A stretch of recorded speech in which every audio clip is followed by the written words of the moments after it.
you go over those cobblestones, you're like, some fucking guy, some like 4'8" Athenian who's fucking just going up these steps, fucking fetching water, just having a shitty day, annoyed at his fucking girlfriend, you know what I mean? Leather sandals on. Yeah, leather sandals on. He's running late to his tutoring session / getting molested appointment. Some children are like, oh, I better get these fucking formulas right, or he is gonna have his way with me this time. Yeah, not only was pedophilia okay, but it was openly discussed. Yeah. They had boy lovers. You were made fun of if you continued to get fucked in the ass past adolescence. Really? Yeah. They were. Oh, like, you silly boy! Yeah, it's like you're being a fucking little kid. What, you homo? Yeah, you're being childish, getting fucked in the ass. Is that true, dude? I swear. Documented? Now it's documented. I read it somewhere 8 years ago, maybe, and I've been repeating it. Let's repeat it. Let's repeat it. I might have told it to you the last time I was on. That is so insane. But like, if you go back and like read in history, like Socrates, how many of these guys had boy lovers? Probably them. It's fucked up. What year did you realize that's terrible? Like 20 years ago. It's probably about 20 years ago. Dude. No, it's up, and you would read in like, your sociology books where it's like, there's places where that's fucking, where they're like, we can't, these primitive people that we make contact with, or like these people that don't have technology. It's like half of them are still doing that. Oh yeah. It's well, there's wild. New Guinea. Do you know about the semen warriors of New Guinea? I tell your laughs that you do not. What a fucking epithet. The semen warriors. The tribe in Papua New Guinea that comes 6 or 7, they take them away from their mother, and they bring them to an older man who becomes their anal father. Their anal father. Anal father. Okay. And they believe that the only way for a boy to grow strong is that he has to ingest semen in his asshole and in his mouth. No, so, both ways? Yeah. So these kids are just sucking cock and getting butt fucked from 6, 7 on. That's fucked up, dude. And it's a literal tribal tradition. Oh my God. Yeah. Look at my boy, how he puts down that cock. You think there's like proud fathers with a tear coming down his eye? I don't think to watch. I don't know what happens with the dads. I guess I guess everybody's just used to it. Yeah. Bloodletting ceremony involves beating the boys with long sticks on their nostrils until they bleed. That way, the woman's tingu is completely gotten rid of. Once this is done, he's made to perform oral sex on the older ones, which they do not stop until they take in the semen. Damn. Ingesting the semen will make them stronger. More so, they are kept aside for 3 years and maintain a strict diet to make them stronger. Defiance against this from the boys usually involves death. They've bred straightness to their tribe. Jesus Christ, they fucking killed them if they don't want to get their mouth fucked. Dude, how bad would this be if who's fucking your mouth can't get hard? You're like, all right. He's like, all right, can you give me a second here? I gotta the guy's just jacking off. All right, give me a sec. Hey, can you go back to my mom? Go back to my mommy. Sorry. Hope you get a real pedophile who's enjoying himself. I bet all real pedophiles. I guess you're right. There's no like moral fucking outliers in tribal communities. You're right. That's a fucking rough way to live. Did you see that guy, the guy from New Zealand? That's the guy you got to suck off? Yeah. Damn. Yeah, with fucking boar tusks woven into his nose. That's brutal. Fuck, dude. So, do you see that guy? There's a guy in New Guinea that's he was kidnapped, and they just made a video about him today, or I just saw it today, I should say, where these guys, there's like 30 dudes around him pointing a rifle at him, and he's some journalist from New Zealand. And they've had him hostage for 10 months. Jesus and they've Christ. tried like military operations to get him, and they've all failed. And now they're making demands. And there's like, have you seen it, Jamie? No, I haven't heard about this at all. This is a story from February of this year. He's a journalist, and he's there in New Guinea? Or where was he? From Australia. Is he a professor? I mean, there's actually a couple stories. Oh, they're kidnapping a shitload of people out there. Did they kidnap them, or did those guys go? That's a good there? question. You know what I mean? Here's stories from I think once they go there, they kidnap them. Yeah. Rescue mission underway. Rebels claim New Zealand pilot taken in Indonesia's Papua. And why you go exactly? Oh, these are rebels. I mean, there's a lot of that have been there before because they, these fucking knuckleheads, they think that they're you know, they're gonna like experience this amazing Right. culture, and these people live a horrific warlike Yeah. existence. No, go to Montecito. Yeah, go to Montecito. Yeah. Go to where Schultz got. I'm trying to find this for you, Jamie. I know I got it. That's in there fucking Yeah, I'm somewhere. brutal. looking on Twitter too. I see some things. I'm looking for specifically what you're saying. Yeah, there's. Oh, Here we it go. is. I got it. That's it. That's it. Look at this poor motherfucker. Oh my God. Damn. They got it right. New Zealand pilot. So yeah. Yeah. Held by the rebels in West Papua region Is for that 10 months. Jamie? Here's the video. I'm sending you the video. How do you fall into his hands? Show up a little bit. Look at that shit, man. He fell into the hands of the Liberation Army after landing his Susi Air single-engine plane on a remote airstrip in the mountainous province of Nduga while supporting the locals get home to remote parts of the country. I see. Wow. He was trying to fuck. And he's wearing the drip, too. He's got the Papa shirt on. Yeah, he's got to. He's like, I'm with you guys. They probably can't read it. We don't know what that means. Give us money. I want my brother's return to me. We your mouth. Fuck your mouth like No a matter baby. what, we fuck your mouth. That is mouth fucking. Let us make a deal. We'll let you go if you come back every 3 months. Yeah. Indonesia berarti saya kasih waktu 2 bulan saja. Kalau tidak saya akan tembak. Damn. Negara Indonesia harus mengaku. Dan negara semua tunduk Indonesia. Kalau tidak, I don't know. And this dude probably can't even understand a word of what No he's chance. saying. He's being pretty cool for. Hear his voice, Jamie. It's interesting. tidak tunduk Indonesia berarti saya kasih waktu 2 bulan saja. Kalau tidak saya akan tembak. Yeah, it would take you to figure out what the fuck they're No saying. chance I would ever know. I think I would. Semua tunduk Indonesia. Kalau tidak 2 bulan, saya hanya kasih waktu 2 bulan. Damn, Kalau poor tentara dude. Indonesia, He's been there 10 months. negara kalau tidak That's brutal. Fuck, dude. tunduk Indonesia. berarti What do you think they let? What? How does he wipe his teeth? Like even the most minor parts. I would bet be he doesn't. brutal. I bet he doesn't even bother anymore. He's He just shits, caked. drawers back on. Damn, He's dude. probably got one sock on. What's he eating? Like even the Yeah. most big stuff, let alone the 10. They're the 40 with rifles. Yeah, that dude lives in hell. And I wonder if he can speak their language. I wonder if he understands. They got some pretty sophisticated rifling there. Yeah, they look. I gotta say, they look Yes. fucking sick. Those are serious guns. Let's make these guys the villain action movie. Yeah. It would be fucking awesome. Let's get this guy out of there. This is like so crazy. They're all just no trigger discipline, all fucking pointed at him. They all have their fingers on the trigger. It's kind of hilarious how this station came about. You said you got a call from your publicist because your audiobook spiked. It's crazy. It was like, what cosmic dust and the outer bands of Jupiter just did that? Because we didn't figure out what it was. It just spiked like crazy, went nuts. I think it went to #1 briefly. But anyway, so we thought, what did that? Anyway. And an Instagram post. It was. And Yeah. you were, see, my friend Steve Ranella wrote a book called American Buffalo. And I had put on Instagram how great the book was, and he did the audio version of it. And a friend of mine on Instagram, he goes by the name of the Jackalope. He's a fellow Hunter S. Thompson enthusiast. He said, you got to read this book. And so he tells me to read your book. And Empire of the Summer Moon. Yeah, that's how you say it? yeah. And it was amazing. I mean, he was absolutely right, and it was so good. And I made an Instagram post about that. There it is. Oh, we got a copy of it. Look at that, ladies and gentlemen. It's a fantastic book. There's so much good stuff in there, and I just it was so sad and so gripping and so riveting. And we all know that a lot of horrific things happened in the time where the settlers started making their way across the plains and Right. headed west. But God, you just did such a fantastic job of sort of bringing it to life. It's things. It's brutal. It's sad. It's incredibly dramatic. It's. I mean, I just think people forget about what the frontier was. It's kind of a nice idea that you get on TV or something, but it was a savage place.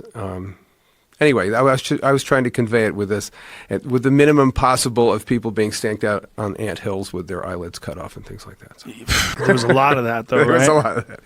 Yeah, I mean the horrors of it all. It's like, whew, you know. And I'd never seen. I knew that kind of stuff had taken place, but I'd really never read it so graphically depicted before this book. What motivated you to write about all this? So what this is a book about me. I'm a Connecticut Yankee, Massachusetts, Connecticut guy. I moved to Texas 25 years ago, and I've been there ever since. And I didn't know anything about Texas history, nothing. Beyond whatever you might know about the Alamo or something, or Sam Houston or somebody like that. And I got there and I just started to, I started to hear about the Great Plains and what they were, which was an alien concept to me. I wasn't sure what the plains were or why they were different than some other part of the country, the high plains. And I came upon this idea that the last frontier was there, that this is where it all went down. This is where, like, the end of freedom and limitlessness. It didn't happen. The frontier didn't push forward until it got to California and then hit the ocean. California settled, the East settled, and then there was this one last place that did not. And it went on and there were reasons for that, one of which was the most hostile Indian tribes in the country. Another was that there was no water, wood, or, there was basically only land, no water or timber. But so I got into this, and then, lo and behold, there's this, I find out because I live in Texas that there's this principle that lived on this land, the Comanches, that determined everything that happened in the American West around them. And that's not an exaggeration. They were, because until, the West wasn't won until they lost it. And that was for sure. And so there were two things. One, this arc of the rise and fall of the most powerful tribe, most influential tribe in American history, the Comanches, which was very cool, from the Spanish and the horse and all sorts of big stuff that goes on. And then in the middle of that story was this little story of this little 9-year-old girl with, blonde hair and cornflower blue eyes who gets taken in a Comanche raid in 1836, who ends up becoming the mother of the last and greatest chief of the Comanches. And in fact, her kidnapping and his surrender at the very end, the Comanches, sort of bookend a 40-year war. We never fought a 40-year war against anybody except them. So I ran into this story, and I'm just a kid from Connecticut, and it just seemed like the most obvious book in the world. It was just the coolest history. It's a easy story, and I'd never heard of Cynthia Ann Parker before. Now we have her on your the wall. We have a giant metal picture of her on the wall. Because it was so powerful. Your depiction of it too. I wanted to find out what she looks like. And what is his name again? So Quanah was the name. This is he on was the cover of the book, right? Because his mother was Cynthia Ann Parker, which was not that didn't come out, and no one found out that until he was much older. So he was born Quanah as a Comanche. Later, in the reservation period, when people found out who he was, he identified as part of the Parker family also. Oh, wow. Yeah, so he as a famous Comanche war chief, and he was one of the most famous and feared, he was Quanah. It's a crazy story that they killed so many people, but occasionally they would keep people and bring them into the tribe. So there were rules of the frontier at the time, and we were talking about how savage it was, and the rules of at least of the Plains Indians, of which the Comanches were one, that if you were captured as an adult male, you were killed, tortured to death, either quickly or slowly, depending on how much time they had. If you were a baby, you killed. They couldn't deal with the baby. They were nomads, and they were on their horse, and they were probably escaping from whatever raid they had just done. They couldn't deal with babies. A teenage girl or a young woman would possibly be killed, but likely turned into a slave. The ones who had a chance of being adopted into the tribe were the 8, 9, 10, 11, 12-year-olds, because Comanches had trouble keeping their numbers up, and so they instinctively they would take these captives, and not just from white people, from the Apaches and the Utes and the Navajos and whoever they might take them from. And so what was interesting about the frontier, though, is that those rules applied. So forget about white people arriving in the early 18th century for the moment. Those rules had applied to Indian tribes since forever. That was the assumption of a raid. They all had, it was almost like the golden rule in reverse, or the golden rule, do unto others. They all expected that kind of treatment. None of them were shocked when a baby was killed, pregnant woman was killed. It took the kind of the Anglo-European civilization of, Newton and Leibniz and the biblical tradition to arrive on the Texas frontier in 1830 and be shocked at what they saw. Very interesting, very savage, very brutal. it was a culture of raiding, essentially. And this is the Comanche culture in particular, or The Comanche, Native Americans in general, Plains Indians in general, so Plains Indians, we could kind of start. You would know the names of a lot of them: Arapaho and Cheyenne and Sioux, and these were people who operated out in the great wide open. They were all masters of the horse. What made the Comanche special was that they became the preeminent horse tribe. People forget that there weren't any horses in the continent until the Spanish brought them in the 16th century, and so the tribes that got the horse and mastered the horse basically altered the entire balance of power on the plains. And the tribe that got the horse better than anybody else in terms of breaking and breeding and saddling and riding and stealing and hunting on the back of and fighting with were the Comanches, and nobody was their peer. And so this was not just a plains tribe, it was the preeminent power on the southern plains. There have been times when I ran out of food, and I've literally tracked wolves and taken food away from them when they've killed caribou. What? Yeah. How many wolves were there? One time there was a lone wolf that got a caribou just ahead of me. He didn't have time to do anything except gut it for me, literally. That's what they start eating, is the guts. And he had opened up its belly and pulled the guts out, and the whole caribou was there. No. What happened that day? I was really hungry. We had run out of food. I was out there with my ex-wife, and we had... And your kids? Had one baby at the time. So you're out there with a baby and you don't have any food. Yeah. Well, we always had something to eat, just enough. But I never, ever have been out there when I had something to eat every single day. Some days just one rabbit. Some days it was just one ptarmigan, which is very little food. But I've always been able to get something to eat. But this particular year, it was kind of early on. This was 2006, 2007. I hadn't been out there that long. Made a miscalculation. I was counting on caribou showing up because so far I'd always seen a lot of caribou in the winter. That winter they didn't come. If I had known, I could have prevented the situation. We had taken one moose in the fall. I'd killed a moose in September. And I thought, man, we got 500 pounds of meat. We're set. The caribou will come later in the winter. But it's amazing how much meat you can eat when you're not eating much of anything else. And all that I was eating at that time really was meat, fat, and maybe a cup of berries a day, that I had gathered all and froze. So we went through that pretty fast. Found out that 2 adults can eat a large bull moose in 3 months, if that's all you got to eat. Wow. I've eaten by myself a large bull moose in months. Yeah. For people that don't know, a large bull moose is about 2,000 pounds. I don't think they're that big, but they're probably 1,500 pounds. You probably get 500 pounds so of meat. So like a Yuke moose is like 2,000 pounds?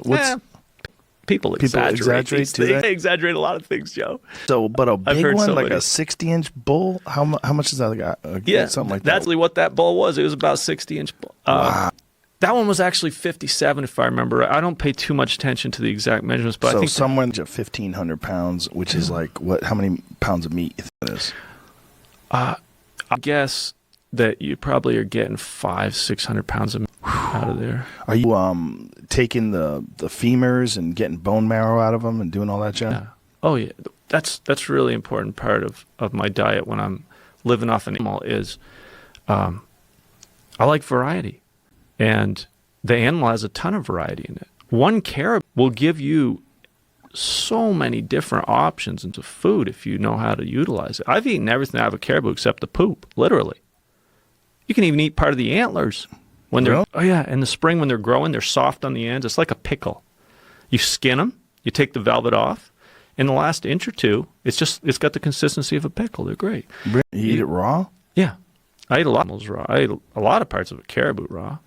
But anyway, you get a lot of variety because you eat all the organs, you eat the eyes, you eat the brain. Oh, yeah. Really? Everything except the poop out of a caribou, literally. I mean, you can even, the cartilage, you can get all kinds of variety, and it's nutritious, good for you. I mean, I learned about all this from the old people that used to eat this way. I would have been reluctant to eat certain things if I had been educated by other people that you can. I was talking to this 90-year-old woman in Fairbanks, And I asked her, so the brains, because I'm thinking, mad cow disease, Right. prions. Yeah. She's like, oh, yeah, the brains are great. And then I did a little research. They've never found prionic disease in Alaska and any of the animals up there. So I was like, okay, I can start eating the brains. That's an issue that's happening more and more here in the lower 48. You're getting a lot of CWD, which is another prion disease. Very scary stuff. It's there's parts of Wisconsin where my friend Doug Duran lives, where 50% of the deer they test positive for CWD. Yeah. Which is a real fatal disease and hasn't made the jump to humans yet, but they're very concerned. This is coming from the deer. You said there's a lot of deer, and where deer and moose live together, the moose get it. We don't have any deer. So other than moose and caribou, that's why we don't have the prionic disease. You have deer up there at all? Well, moose are a deer, a type. or a deer, but we don't Right. have anything other than moose and You don't caribou. have, which would Those be, are much further south, down in southeast Alaska. I don't know their exact, but nowhere near where I am. That's it. It's too harsh of a country. It doesn't not the right habitat. So when you take this caribou away from the wolf, how does that go down? What happened that day was thanks for that's what we were talking about. I had a trail up the mountain. There's a lot of snow in the winter, 2-3 feet of snow. So you got to have packed trails to walk efficiently, packed snowshoes and stuff, and pretty much follow the same routes. I'm following my trail to go up the mountain looking for food that day, and I came on. There were no caribou around. I couldn't find it anywhere. I didn't see caribou track for like months. They're migratory. And if they happen to migrate 10 miles away, I'm not going to see them. It's out of my range. I come on a track of one caribou. It's wounded, it's bleeding, it's being chased by one wolf. And it crosses my trail. So I start chasing him. It was real fresh. It was snowing out, and I could tell that this has just happened. Injured caribou, this wolf is chasing it up this mountain. They're right ahead of me to follow this. So You have a rifle? yeah. My rifle, constant companion. I mean, that rifle goes out everywhere I go up there. So I start just jogging up the mountain as fast as I can go. It's 5,000 mountain, and this caribou is pretty badly. He's bleeding almost continuously, And it's clear to me that if he doesn't make it over the top of that mountain, this wolf's going to get him. I mean, going down the other side, I don't know, but this wolf has a good chance of getting this caribou. This is usually the way they injure, and it takes time. It's not like they just run up and knock them down, Hamstring them, right? Yeah, they'll jump on their back. I see a lot of them injured on the big muscle right here on the back leg. Is that what you mean, the hamstring? Yeah. Yeah, right in here. Yeah. Yeah, they'll get them in there. You find a lot of caribou injured real bad that get away. They get away with big pieces of hide ripped off of them. I killed a caribou once that only had 2 good legs. It couldn't even walk anymore. Wow. But anyway, I start chasing them up the hill. They're kind of zigzagging up the hill. And this caribou obviously does this mountain. It doesn't know where it's going. It heads in a direction where there's some cliffs on the other side of this ridge. And I'm getting real hopeful at this point. And I still haven't seen them. They're ahead of me on the mountain. And sure enough, the track right up to the edge of the cliff, both the caribou and the wolf, and go over the top of the cliff. And I'm like, there's no way that caribou survived getting down. I know this mountain like the back of my hand. And I just sat down there and I listened, and I stare at the top of the cliff. And sure enough, it's real quiet in the winter. The Arctic is just like dead silent. And I start hearing the crunching in the snow of this wolf. And he's down in the ravine, and he knows I'm up there. He can sense that I'm up there at the top of the cliff. And he wants to bug out of there at that point. And he just walked up the other side of the ravine. I'm looking across the ravine, and I see the wolf going up. And I know, hey, that caribou's down in that ravine somewhere. So he's just... Did they Yeah, already he's- know you by then? Because you had shot quite a few wolves, right? You had I trapped, shot a few, not tons, but We yeah, shot you on the show that one time on the lake where it's frozen and I didn't have a cameraman with me. That was actually, that story was told on the show, and I documented it a little bit as much as I could with my little camera at the time. That day I shot 3 wolves, but that was a very unusual situation. Those wolves were actually trying to get me, which is almost unheard of. But this was years before that. This wolf, and like almost every other wolf encounter I've ever had, the wolf wants nothing to do with you. I mean, the wolf knows I'm dangerous. And How do wolves, they know you're dangerous? Are they having any interactions with other humans? wolves know this all across North America. I've only been able to find 2 documented bona fide cases where wolves have killed humans in North America in recent times. There was this one guy, young guy up in Saskatchewan several years ago. There was one woman in Alaska that apparently was killed by wolves. It almost never happens. They just know that people are dangerous. They've been persecuted. I mean, they were on wolves. I think it's in their DNA now. You know, all wild animals, grizzly bears, they have nothing to do with people 99.9% of the time. It's interesting that grizzly bears, where they're hunted, don't want anything to do with people. Right. They're having a real problem with grizzly bears in places like Montana, where they don't hunt them, Right. where they don't have any fear. Many, many generations of no fear of human beings, and you're getting a lot of maulings because of that. Yeah, I wasn't busy about walking out in a national park where you're not allowed to bring a gun. Yeah. Well, Montana in particular, they have a lot. So in this case, the wolf wanted out of there. It walked up the other side of the ravine, watched it. It was about 300-400 yards from me. When he got up to the top of the ridge, he stopped way, way up high above. I remember looking at him through binoculars, or maybe it was the scope of my rifle. I just remember him giving a yawn. He laid down on the ground when he knew he was safe way up there, and he just gave on, and I could see his tongue. It was just like a dog. I could see him give this yawn, like he had just climbed up this big mountain in about 10 minutes, you know. So I walked around the cliff, went down in there, got that caribou. I actually backpack out of his rib cage to carry it home. wow. And it was cold. It was like 25 below. That was pretty brutal getting, back to the camp from up on the mountain there. How heavy was it?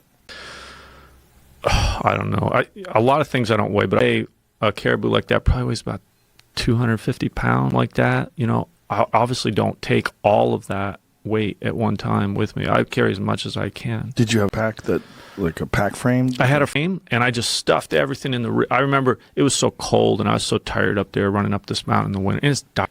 It's dark up there. There's no sun in the winter.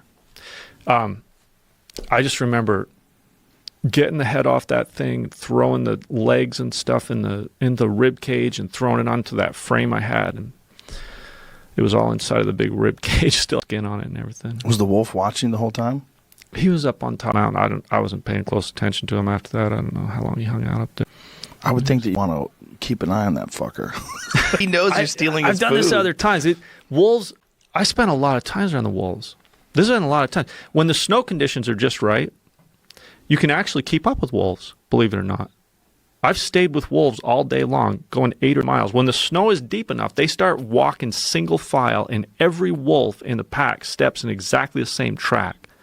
Stride, when they slow down to a walk like that, is just right for me. I can step right in their tracks. I don't even need snowshoes.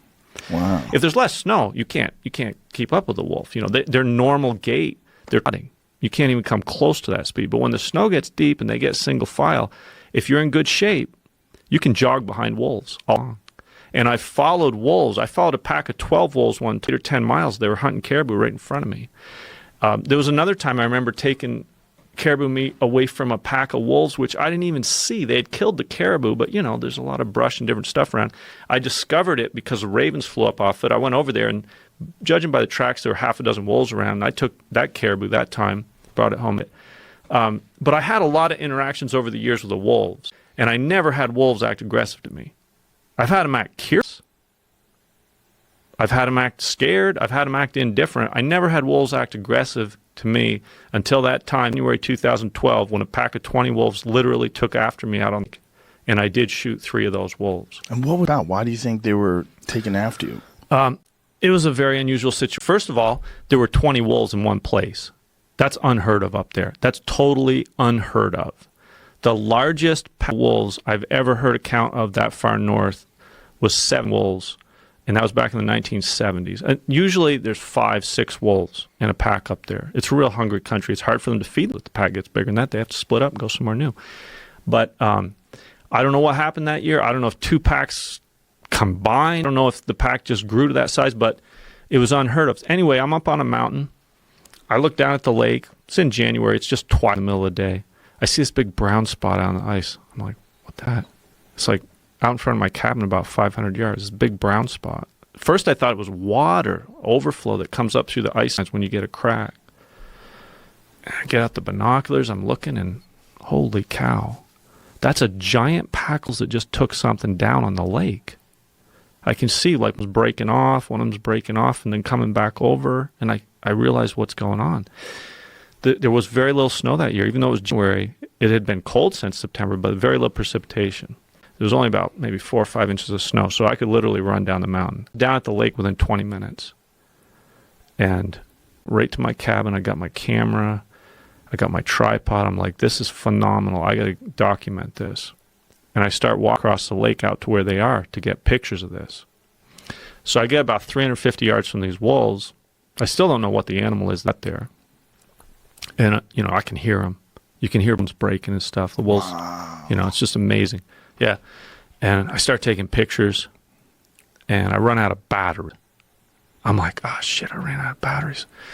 So I got to go back to the cabin. That's like 150 yards behind me, And I turn around, I start walking back to the cabin. Get about 30 yards or so from the cabin. I look back over my shoulder, and the whole goddamn pack of wolves is racing across the lake straight toward me. I'd never seen anything like it. I sprinted like Jesse Owens door of that cabin. I was only 30 yards from it. I turn and I look back out the window, and these wolves came right up into my yard. They were 50 yards from the front door, 20 wolves. Whoa. Yeah. Like, this is unheard of. Tailing it out of there when they see people. So, I get my new batteries. I get the camera set back up. I go back out. By the time I get back out in the yard, they're back over at this killed like 500 yards away. And I want to get more pictures of this. I got my rifle too, of course. So I start heading back over. When I get about 300 yards from them, I start taking more pictures. I got a great picture. You could pull it up, maybe. Yeah, let me see that. It's in the notes section on my Facebook page, story, an unusual occurrence with the wolves. Anyway, they're all eating, and I start taking pictures again. And after I take some pictures, first one, then two, then three, the wolves, I can see they stop eating and they're looking at me. They're 350 yards away, but they notice that I'm back out there on the lake, and they're sized kind of. And then I see some of them are just really slowly moving toward me, like walking a few steps and stopping. And I'm thinking, yeah, I got my rifle and everything. There's a lot of wolves there. How do I know they're going to stop when I start, So I decided it's best to just make a slow retreat. And I started backing up and walking back toward the cabin. And the wolves, it looked like they were slowly walking towards me as I'm walking toward the cabin. When about, if I remember right, it was 100 yards from the cabin. Those wolves started galloping. They just, all 20 started galloping towards me. Oh, Jesus from that Christ. Oh, wow, look at this picture. Yeah, those wolves right there.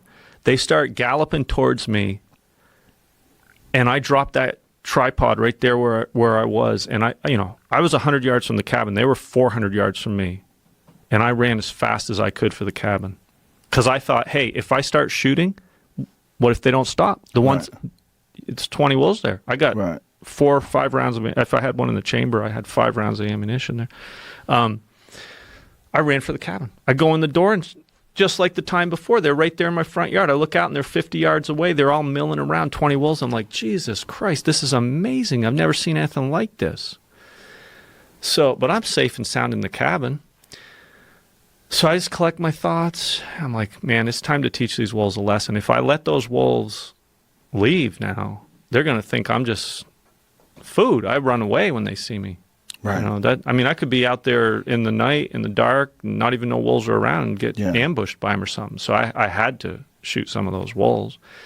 So I loaded up the gun, made sure everything was perfectly right, put some extra ammunition in my pocket, checked it out. Okay, I'm set to go out there with this gun and these wolves about this situation.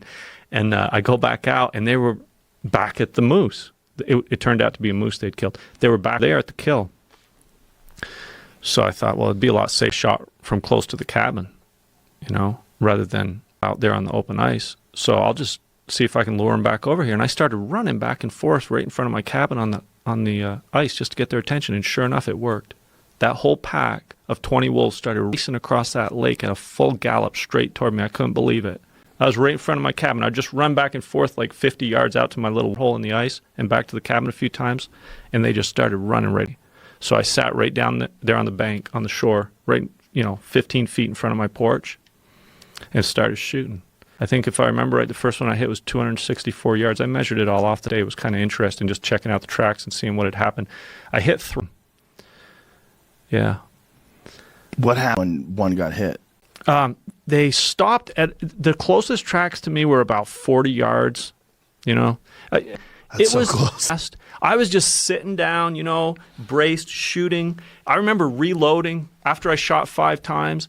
It all happened so fast. But then the next day when I had time, I went out there and looked at all the tracks and measured everything and sized up the situation, figured out where I'd hit different wolves. And I wrote that all down. That's what I was mentioning in the notes section there on my Facebook page, that story, because I wanted, when it was fresh in my mind, to really have the details, because I knew right then that something happened to me that doesn't happen to people. I mean, have a pack of wolves come after you is a very unusual occurrence. You could read all over the place that wolves don't attack humans. I've read that many times. But they have.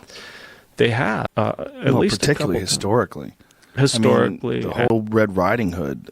That's all because they were trying to warn children about wolves. Yeah. Then you found these wolves, and you when you started shooting and you hit one. Did the other ones freak out? Did they realize what's going on? They started putting on the brakes, but like I said, the first wolf I hit was over 250 yards. I think it was 264 yards, something like that, from me. And some of the tracks came about 40 to 50 yards from me before they had stopped. They were doing U-turns, you could see, in front of me. They were all just milling around. When I was reloading, I just remember seeing all these wolves milling around in front of me, like running around in circles, and I was like, holy cow, and I'm reloading. And I remember shooting one more time as they were headed away, but they all took off. They headed into the woods, and one of the wolves that I had hit was paraplegic, but he was still on 2 legs. So I ran in. Him. Yeah, I ran in the cab. The other 2 had just dropped immediately. One of them was hit right in the head, but I ran in the cab and grabbed my 22 because I didn't want to put a big 30-06 hole in this wolf that was paraplegic. And I chased him down, caught up with him, 22. Then I could hear all the other wolves howling and howling. They're like, probably almost half a mile away from me. By then, they were up in the woods on the other side of the lake. And I just ran over to that, what they had killed. And this was the first time I saw it. It was a 1.5-year-old moose. And it was still all there. The legs were still on, and pictures of it and stuff. They had just started eating it not long before I started photographing. Are the pictures on your Facebook page? Not of that moose. They put those on LBZ, I think. What's LBZ? Life Below Zero. Oh. When they showed that story, that was way back. That was like 6 years ago. That was one of my first stories. That's a different moose. I got charged by one out there one time. So when you find the wolves that you did shoot, and you shot and killed 3 of them. Yeah. Do you eat them? No, I ate some of those just because I was low on food. I don't like to eat wolf meat. To understand if we can innovate off of it. Yeah, maybe. Yeah. What did you think when they found that Flores man in Indonesia? I'm not an anthropologist, so that's not quite. Has that been 100%? I've only seen kind of headlines. I'd have to defer to you guys. I think there was some scientist that was disputing, but essentially they were talking about a 3-foot-tall hobbit-like man. Yep. Kind of cave thing. dwelling. Yeah. Mm-hmm. Yeah. That Little person. Yeah. Existed alongside human beings as recently as like 14,000 years ago. Right. Right. Yeah, which is like, what? I think it's completely believable. I mean, the Khoisan people in the Saharan desert are tiny. They're How big?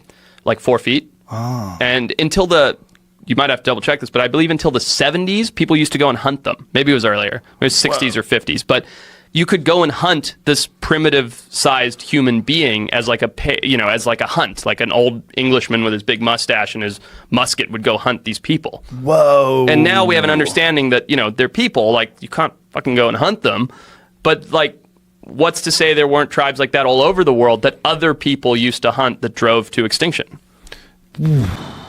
Jesus Christ! Right? What? Say the name of it again. So, Jamie, you got it? Khoisan, yeah. Let me see what these people look like. They're, in my opinion, they're beautiful. Like you'll see what you think, but they're very small. They're desert dwellers. There's not a lot of resources in the desert, so you don't get huge. So they're perfectly adapted to the desert life. They really used to hunt them.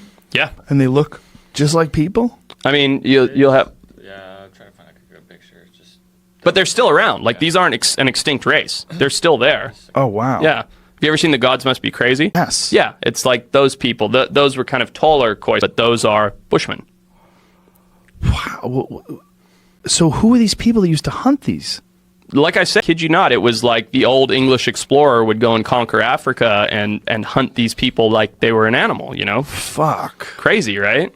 And this was until the 1970s? That might not be right. That sounds too recent, doesn't it? God damn, that sounds horrific. Yeah, you might need to check that. But it was not as long ago as you'd think. You know what I mean? It was like very recently they were still under hunting.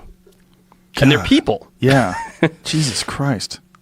Yeah, so that's probably what happened to a lot of the non-Homo sapien human type people. I would think so. And even if it's not like for sport, it's for competition or resources or, you know what, any reason. Yeah. And that's human nature. Conquer. Yeah, fuck, man. That is so dark. Right? They would go and hunt small people with a rifle. Yep. You know, It's nuts. are there photos of people like posing with the dead ones? Again, I'm not an anthropologist. I'm not sure. Yeah. It's brutal. Oof. Yeah. So what other pockets of the world are like mostly unexplored or could perhaps contain some of these animals? South America for sure, Central America for sure. There's some very remote parts of like Russian Arctic, Norwegian Arctic. There's areas in Asia that are still unexplored, believe it or not, regardless Really? of their populace. There really are. Deep China, there's some very unexplored areas. Northern Myanmar, ecological hotspot, nobody goes there. Very impenetrable. I read something. There was some part of the world where they thought pterodactyls might still exist. Many of those things, I don't know that one specifically. There's, especially doing what I do, I hear them all the time, right? Oh, you got to go look for Bigfoots or pterodactyls or whatever, mammoths. Right. Could there be a large reptile that perhaps flies? Sure, it's possible. Is there a pterodactyl as we know it? I highly, highly doubt it. But a large reptile that can fly would be a fucking trip. They were around, right? You know? So do you think it would be something that we don't know about? Like, yeah, basically. I think there's enough pieces of this world that are unexplored that there are still megafauna to be discovered. Really? Not a lot by any means. And I might get ridiculed as I go back to my scientific community for saying this, but my belief is there are these isolated pockets where small populations of megafauna still exist that we don't know about. Whoa. Yeah. Well, South America is, I mean, how much of South America is actually populated? I mean, you look at the size of the jungle or something, and it's sure there's communities and stuff, but not that much. I mean, Australia. You know, if you're not on the coast, there's nothing. Right. You know, there's all these huge chunks. Papua New Guinea, same thing. Nobody goes up into the highlands there. They just found a dog there, as you saw. I mean, there's crazy stuff. So I'm in my fucking underwear, and I'm living on top of a rock in this cave, and the oldest guy in the village is, you know, when he starts talking, it's like I'm in like Lion King, or he's like, when I was young and all, you know, I have a translator with me. He's translating Hadzabe to Swahili to English. Mm-hmm. He's like, elephants, lions, hippos, like everywhere, and like it was like a buffet. We just wake up, we could kill anything, and in my lifetime, that has been gone. It's gone. It's like there's very few animals left to hunt, and the ones that are like they're endangered, you can't kill them. So life there is very, very hard. And they go, "You want to hunt with us?" And I'm like, "Dude, look at my body. Do I look like?" And there was like a Catholic priest that set up a mission in that area, and I met him. He's been trying to convert the Hadza to Catholicism for 20 years, and he's like, they use the Bible pages to smoke weed.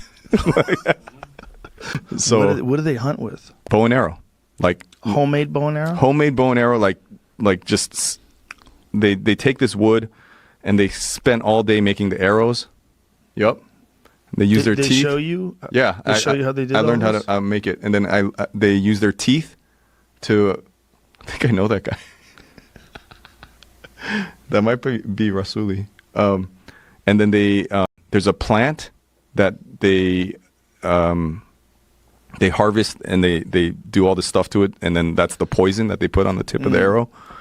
And these guys, yep, there it is. How crazy it is that think that this is how people hunted. Dude, I for lived the like longest time. Dude, I This lived was state of the art. I lived like this for months, man. It was like, So you did this as well? dude. So first day of the hunt, they're like, Did they teach you how to shoot a bow first? dude, my bow shooting is so off, and yeah. So we practice. Had you had shot a bow in the past? I've never shot a bow in my life. There's one of these guys. See it? It almost looks like a toy. Like you think it wouldn't work. No, There's that one looks guy like in the it would village, work. Shawnee, that's so strong that he could shoot the arrow through the fucking kudu. It was like, and I was like, "You're fucking a There's super." back muscles in that motherfucker. Oh my god, they're Ooh. fucking ripped, dude. My god, that guy is jacked. They're ripped. They have so they six have pack. really very strong bows. So, So- just pulling them back is probably tremendous, like back muscle. Everyone exercise. knows how to hunt. The kids know how to hunt. What are they using for the feathers at the end of? I know the, that. I know that fletchings? the one Do that's Which guy? no that down. Yeah, that guy. Yep. I'm with that guy. Whoa, really? Yeah, he's older now. See the cuts on his face? Yeah. I have that. They cut my face. too. Really? Yeah, I asked them to because I like pain. For real? But look at that guy. Doesn't Where's he your look? cut? It's almost gone now. This was a. Damn, dude. But don't they look like supermodels? Like they're like really Powerful I was like- genetics. yeah, I'm like just. And also, you got to think of the amount of effort. It's like they're doing CrossFit classes every day. Right. I mean, think about just getting by as a hunter-gatherer with a crazy bow to pull back, and you're running through the woods all the time. Like, you have to be fit. It's unbelievable. What a crazy way to live. Yeah, look at that. I mean, So what are walking, they using for the feathers, for the fletchings? Do you know? dude. These muckers are so in tune with nature that they'll go, they'll make a bird sound, and they're talking to the bird, and the bird will show you where the honey is. What? Like, and then there's a pack of 50 dogs following us, and the dogs aren't pets; they're hunting tools, right? So the dogs are the first line of defense. They sniff it out, and I'm like, this is mental, right? It's like, oh, like I'm on a fucking insane experience right now. Never did I thought I would just wait. Why am I going home? So if I walk with one of the kids, Upu'une, amazing. It's a clicking language. It's like that kind of language. Wow. Did you learn any of it? Tiny bit. And of course I did a podcast where I speak. Imagine if they take out of context, it turns out you're saying some really fucked up shit. All right, if you're making up a language, like you might accidentally hit on some real shit there. I tried. Just say two forbidden words. So if I walk with one of the kids and it's like him giving me a tour of his house, like, oh, come to Joe's warehouse, and he's showing me. Right. He's like grabbing a snake, biting his head off. He's Oh like, my He's like, you God. want some thing?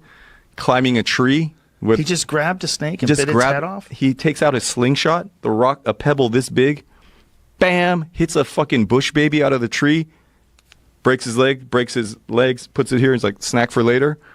Everything is talking.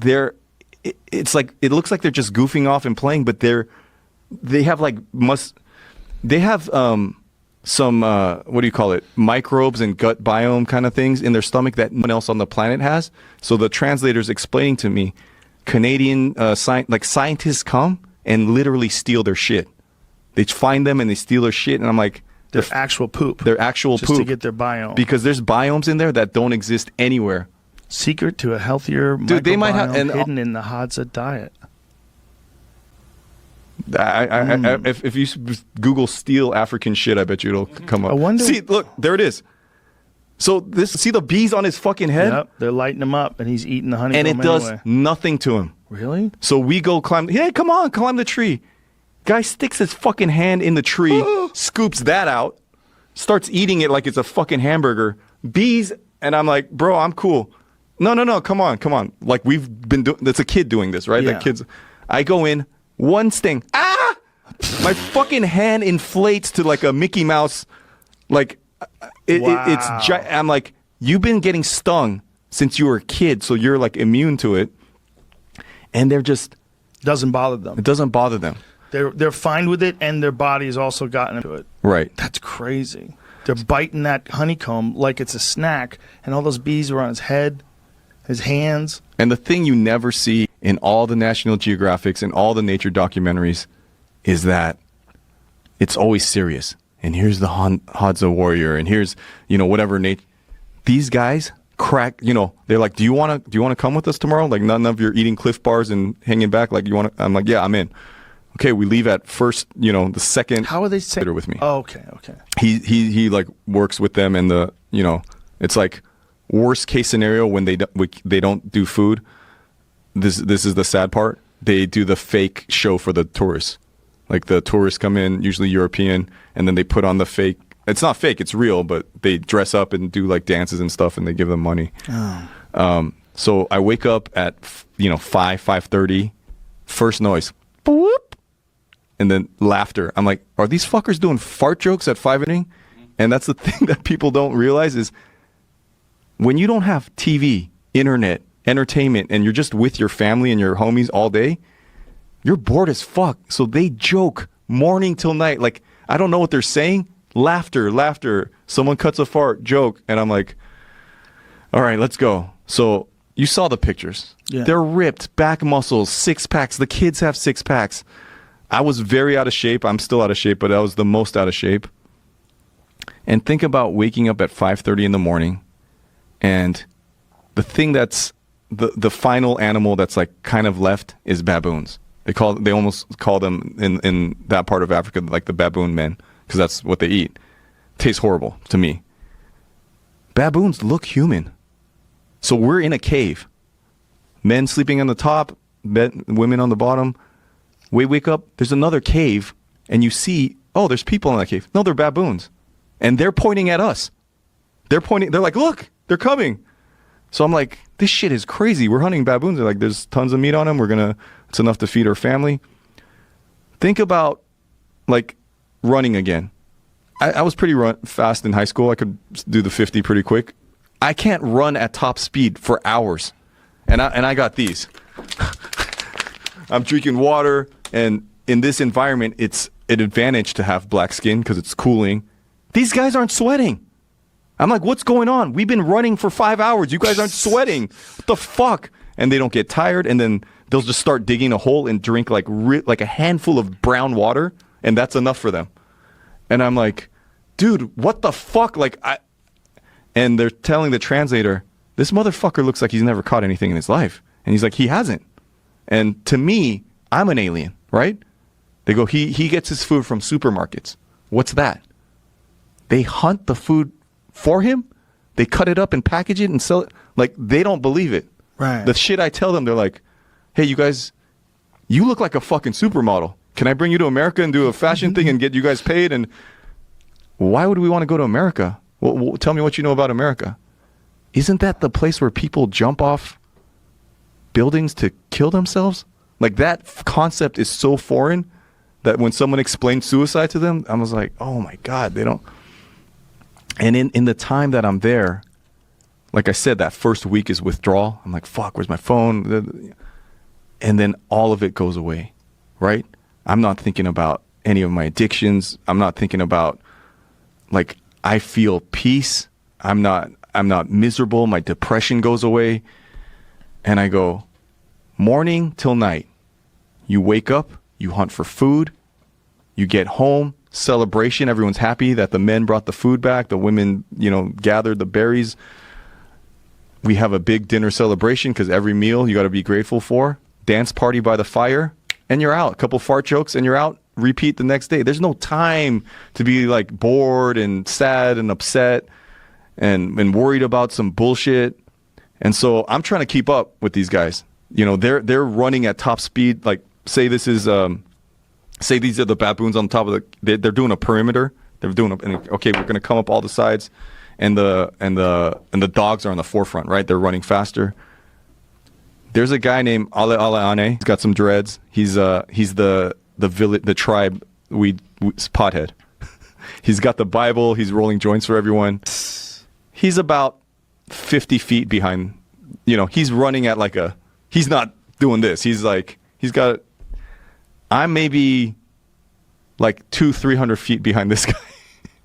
So they're trying to come on. So he's running in joints. He's running, rolling joints, and had you done any running before this? Not really, man. I'm a sprinter. I don't have All of a endurance. sudden, you're doing this for hours. Oh my with you? god! I almost blacked out, How many miles do you think you were running? dude. Because they're like back and forth. I'm like, dude, I'm just gonna chill here. They just run everywhere. run everywhere, just running, and they don't. Some of them have shoes, like they make homemade shoes, but some of them don't. So it's just barefoot, and It's the dry bush, right? So there's like plants that have like thorns and like. Oof. It looks like this on them, just like that white scratch. To me, I'm getting cut open. I'm like bleeding everywhere. Their skin's tougher. And they're just fucking clowning me. To it. They're clowning me. They're like, bro, how did you ever survive? And I'm like, come on, guys. I put a GoPro on the dog. So I go back and I watch it. The baboon is like a human, like it's talking. Get the fuck away from me! The fuck away! The baboon's running, the dog, he's like, fuck you! They hunt them with dogs? He gets hit right here, he's bleeding, so he's leaving a trail of blood. It fucking hypes up the tribe. Let's go, we got him, he's hit. The dog gets his nutsack, rips his fucking dick off. I'm running, the guy holds up his nuts, he's like, look, we got the nuts. And I'm like, why you show me that? He's like, we're getting close. They finally fucking hit the guy, like, sort of here. And you're saying the guy, too.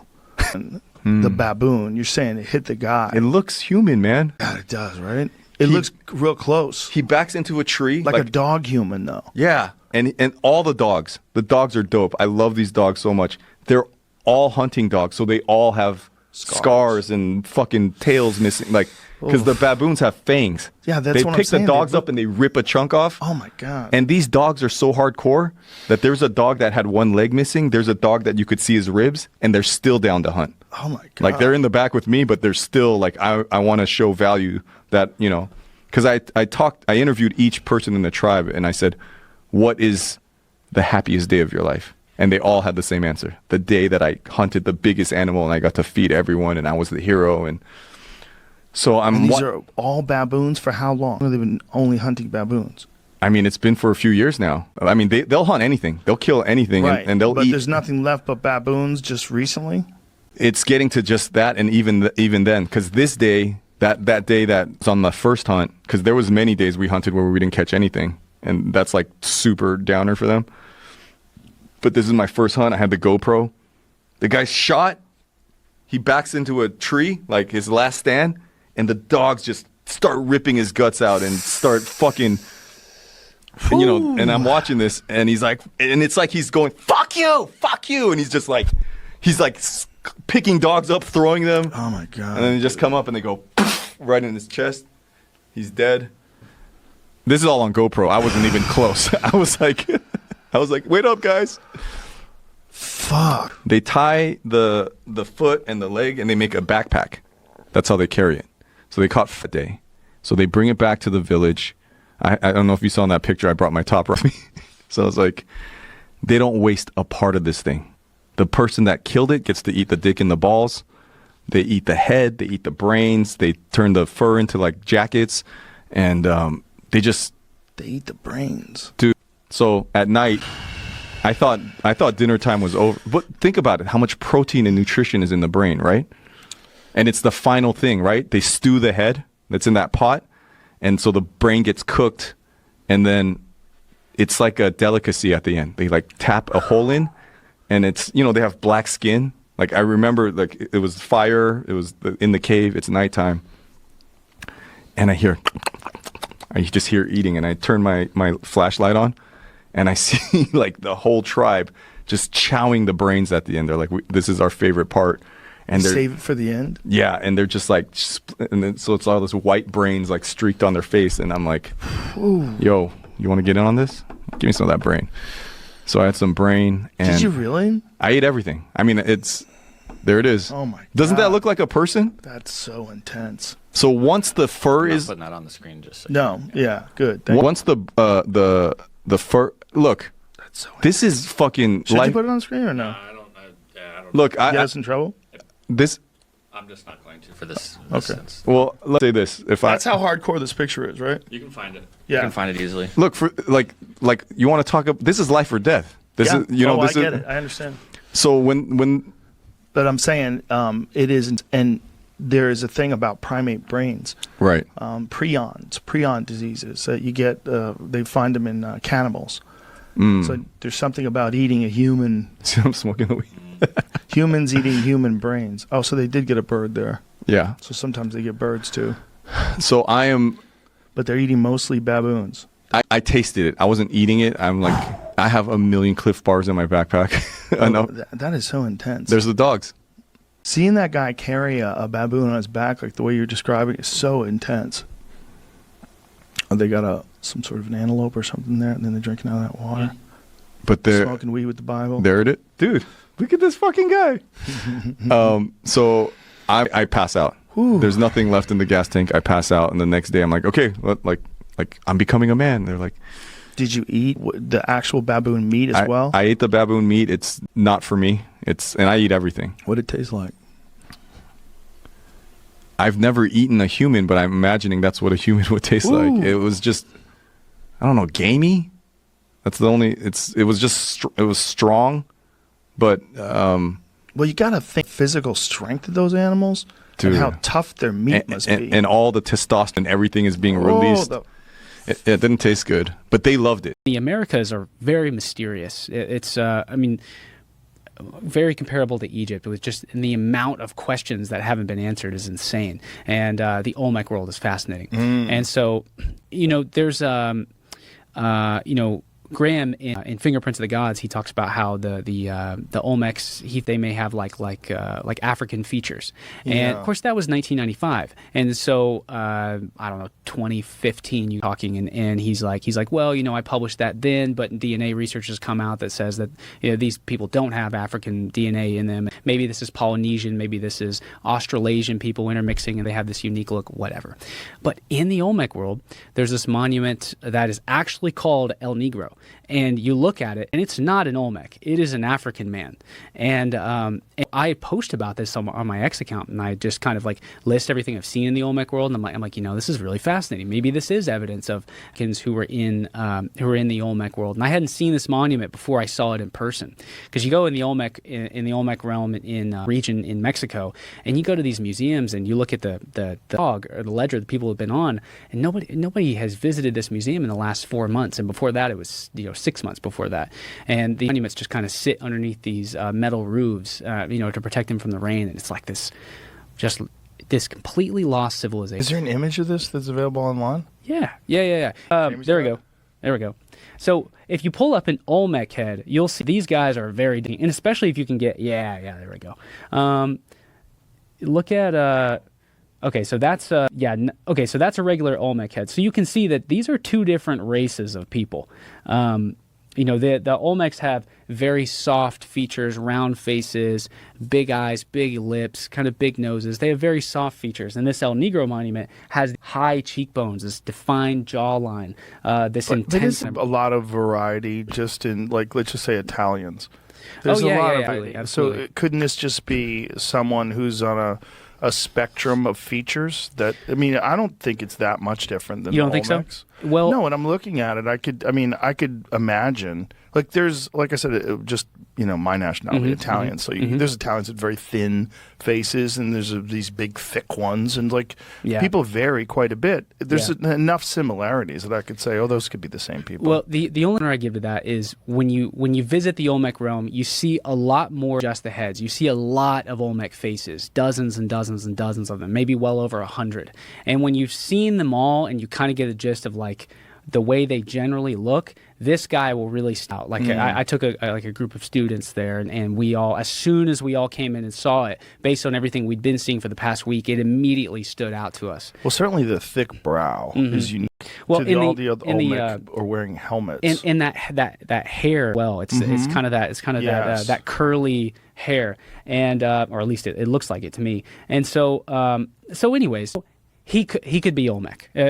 I don't, my identity is not tied up in what I think this is or is also, not. Olmec would be African, like very, very clearly. Like that one on the left, easily could be an African man. Which one? This guy right here? This one, the one next to the white one, to the left of that. Yeah, right there. It easily could be an African man. It certainly look that way, But I was on a plane to go a couple months ago, and I was going into the Olmec realm, and I was like, I wanted to take a picture of this guy. I'm looking to the left of me, and he was an Olmec man sitting next to me, and he didn't look like any Mexican I've ever seen. There's something there with the DNA, the Olmec people, that is definitely connected with something else that you don't see if you go to the Maya realm, that you don't see if you go to like Mexico City. They have something in their DNA. They have this very specific look about them, and I don't know exactly what it is, but I'm like looking, I'm like, this Olmec guy next to me. So fascinating, because it clearly been African explorers that made it. Yeah, well, I'll tell you, could we look up look up the Traveler Olmec monument, if you would please, Jamie. It's the Traveler. I want to call him, I think, Monument 13. There's another one called Monument 19 that we should look at. But it's a man that's very clearly not, there we go, top left, the one that's on Reddit. In fact, this might be my post on Reddit. Yes, yes, sir. So this guy right here, all right, so this is really, really fascinating. So let's diagnose this. All right, so flags. Flags are invented, this is very unknown fact. Flags are invented, or the first place that we have evidence was along the Nile Valley, on these pre-dynastic pots, which they're not the stone vases, but just like clay pottery. They would make little paintings on them, and people had these ropes that had these flags on them, and the flags would say what city you had come from, what village you had come from, and so flags are an old world thing. We don't have any evidence of flags in the New World. All right, he's also wearing a turban. He's got this big turban that's draping off the back of his head, and he very clearly has this distinct beard that's popping out. Now, Native Americans, sometimes they can, they're Asiatic. They have Asian DNA, and Asians don't really grow typically. Sometimes they'll grow the little stash and a little bit of a beard here, but they don't have that big thick beard you'd see, like in Europe or along the Mediterranean in the Middle East. And so this guy has this big thick beard, and then he's got boots on feet as well. And we think that these are these glyphs that you see left and right. And these are really, really early Olmec glyphs, and they interpret that foot to the left as saying that he came from somewhere. He was a traveler. And so the thought here is, so this is around 900 BC, give or take a little bit. They really have no idea when these are made. Like, you go to all the monuments and it says somewhere between 1500 BC and 400 BC. And they'll say 1500 BC and 400 BC. And so they really are uncertain about how old a lot of these monuments are. Make it big again, Jamie, please. But if we shoot for dead center 900 BC, the Phoenicians out of the Mediterranean are launching these sailing expeditions around the coast of Africa. These are the ancient world's greatest sailors that we know of, and so there were like experimental archaeological or scientific expeditions done that show if you would send one of these early Iron Age boats, or if you send any ship out of the Gates of Hercules or the Strait of Gibraltar, and you send it out in the Atlantic, and it drifts just a little bit too far without turning south along the African coast, it will be carried by a current up the Atlantic Ocean down into the Bahamas, the Caribbean, and straight into the Gulf of Mexico. And if that had happened, if people who had looked like the old world, like this guy, if that had happened, see, from the old world, the largest civilization at the time, the empire in this area, would have been the Olmecs. And the reason I feel so strongly about that is because we do not have flags, turbans, or boots in the ancient. This guy looks nothing like a Native American, and flag, turban, and boots are all old world features. You know what's fascinating to me, too? The image on the lower right of the bird's head looks very similar to the carvings on Göbekli Tepe. Doesn't it? Yes, doesn't it? Very. The curve of the beak, that's not how birds' beaks look. Like, that's a very distinct style of artwork. Well, and you can find the images of the birds from Göbekli Tepe. It's this raised relief art style. So people talk about it with Göbekli Tepe. I mean, this is 11,600 years ago, and you have artisans and stonemasons who have been practicing for so long that now they're able to take a blank of stone and carve the face off to reveal the artwork from underneath it. Not carve the artwork into the stone, but carve the stone away and reveal this sculpture from underneath. How similar does that look? It's bizarre, right? Real similar. And so it's the exact same kind of art style that you see in the realm. Exactly, the 3D stone carvings. Instead of putting it directly into the stone, carve the stone around it. They're both doing the same thing. It takes a lot of time. I mean, how Weird stuff.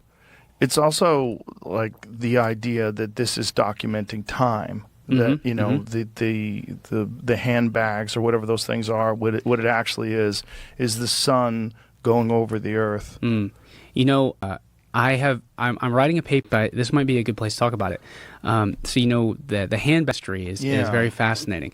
We have them in Assyria. We have them Mesopotamia. As far as I know, I don't think one's been found in Egypt. You can see them on the top of those T-pillars in Göbekli Tepe, and there's one in the Olmec realm. Are you familiar with this? No. Monument 19, if we could look that up. I mean, dude, I think it's the coolest handbag. And when I saw it, and I like jumped. I had been waiting years to see it. It's the same thing? The Olmec Monument 19. So this guy, he's wrapped in, he's sitting in Quetzal. Whoa. He's sitting in Quetzalcoatl. Could you do the one at the top left where we get the full picture? There we go. So this stone is probably about this big. It's probably about this big, and it sits on a table like this. So he's sitting inside the feathered serpent, Quetzalcoatl. Yeah. And so he's sitting inside the feathered serpent, and he's holding this handbag. And I'm not sure. So he has this, and if you see, he has a feathered serpent mask around his head as well. I'm not sure what exactly is above him. They're actually two. It's really hard to make it out, but what's above him, that little box-looking thing, is some kind of box that's being held up by two birds on each end. But the important thing here is the fact that this is the first depiction of the feathered serpent in all of Mesoamerica that we know of, and it might be the oldest handbag known as far as like what we have official dates for. And so the idea here is that he's some kind of sacred shaman, bringer of enlightenment, bringer of knowledge, something like that. And so I had been on the hunt for another handbag. Everywhere I go, I'm always looking for a handbag. I was in Cambodia a couple weeks ago. I'm going around the temples of Angkor Wat, and there's hieroglyphs and carvings all over the wall. Looking for a handbag, I can't find one. But when I was in central Mexico, I was at a site called Cacaxtla, and I found another handbag person. I've never actually published it. It's on my X if you'd want to look it up. What is the timeline for that? They don't really know. When you look at the monument, it says where from 1400 BC to 400 BC. That's just what they think. I mean, the Olmec realm is so uncertain, and we don't have hard dates for almost. They appear on the historical timeline as a fully fledged civilization capable of creating what you're seeing from the very big, just like so many civilizations. It's like as soon as they arrive as soon as they arrive in the world, they're doing everything to the fullest capacity. And we don't have any evidence in the Olmec realm of them working their way towards being able to do things like this. Just from the very beginning, they're able to make monuments like this, move these 50-ton Olmec heads. The largest head is this. You'll find this interesting. So there was a nautical engineer that MEC, which is an organization I'm with. It's the Maya Exploration Center. It's run by Dr. Ed Barnhart. I'm a member of it, and one of the guys that worked with us traveled into the Olmec realm. He's a nautical engineer. And he's fascinated with how were the Olmecs moving these huge heads up and down these rivers? So they live in like the rivers, swamps. They have to cross some mountain ranges. How are you getting these heads 90 miles away from the Sierra de la Tuxtla volcanic belt? That's where they're pulling the basalt from. Because we found unfinished heads like at the base of these big basalt quarries. And they're transporting them 90 kilometers away through, like I was saying, rivers and 90 valleys. miles or kilometers? I think it's kilometers. It's kilometers as the crow flies. I'm pretty sure. Okay. And so much further when you're actually dealing with the complications of the rain. And so he was like, okay, how do they get them to the river? And then how do they get them on the boat? And when it's on the boat, how exactly does this work if they're transporting it by boat? And it's kind of the same mystery in Egypt too, right? Like how do the nuances of these things work? So he devised this algorithm or whatever where you could put in the hypothetical size of your Olmec raft and put in the hypothetical size of an Olmec head into this database or whatever. And you made a raft that was too big to go down the narrow stretches of the Coatzacoalcos River, which is like the Olmec's Nile River. When the raft was too big and too wide to actually go down the river, and you put a 5-ton Olmec head on it, it would sink that raft. But the smallest Olmec head is 6 tons, and the largest one is 52 tons. So how are they doing it? And this is something that like all archaeologists have quietly known. This idea of they're just being transported on these simple balsa rafts must be wrong. It's unexplained. How are these things being done? And I just find this realm really fascinating. Wow. It is. And then, do they even know what language they spoke? No, we don't. What language they spoke? We don't even know what they called themselves.